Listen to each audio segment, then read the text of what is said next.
Mula naman sa panig ng defense team ni Chief Justice Renato Corona, makakausap natin si Attorney Tranquil Salvador III. Magandang tanghali po, Attorney.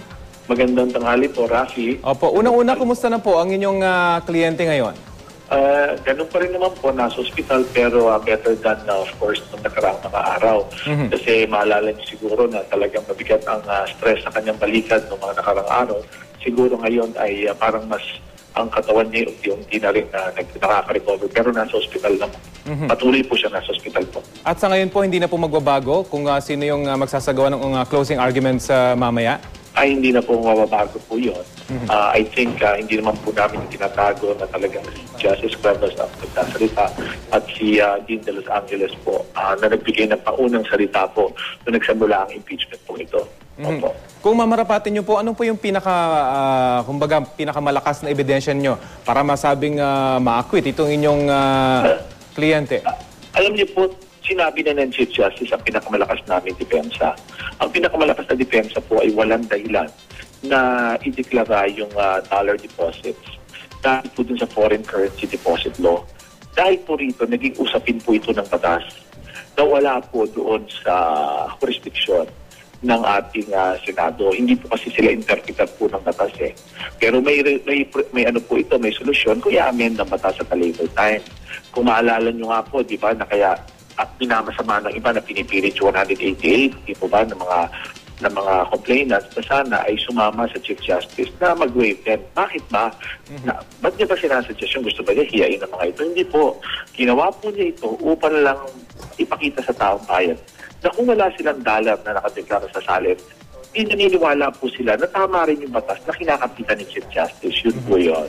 Pero ang sinasabi po ng prosecution ay too late na po yung pag-waive niya unconditionally. Palagi ko po hindi po. Because that is an unconditional waiver. Alam niyo po, kung papatawag ang isang bank manager, sabi nga niya, sige po, tawagin niyo account manager ko. Dahil nung araw po ng Far East Bank yan alam na ho yan, existing na ho yan Napakadali po niya kung tatawagin nila. Kahit po nga isang oras, mahaba na yan, 30 minutes, padadala mo lang. Kasi po pag account manager na mga ganung po, alam po niya ng bitukan yan sa salita po natin Pilipino, no? Yung bitukat paikot-ikot, alam po yan, hindi po magkakahirapan yan. Okay. Ang akin lang po haka-haka sa pantahan, na maaari naman mali rin ako, no? Yung iba po kasi dyan siguro po, kaya sila na, yung iba, is natatakot po sila na baka maulit po.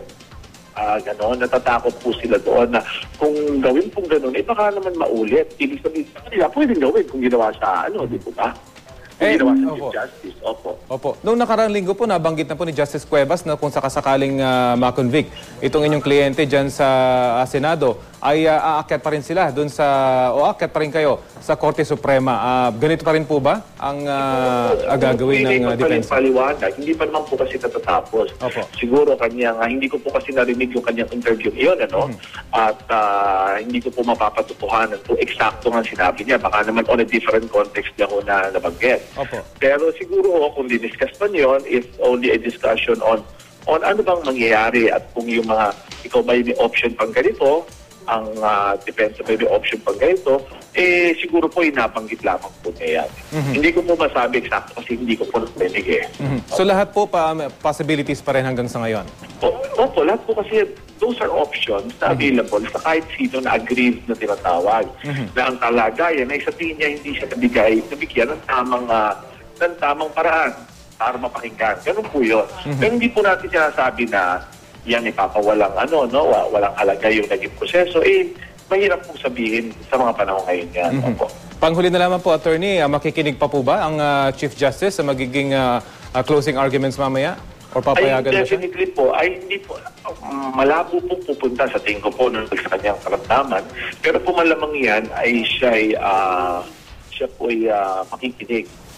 Baka kung meron siyempre sa computer naman, may live stream po yan. O may TV po doon sa hospital. Nakikita po yan. Sige po, maraming salamat. Attorney Tranquil Salvador III. Magandang tanghali po, Rafi, at mga nakikinig po. Magandang tanghali po. Tanghali po.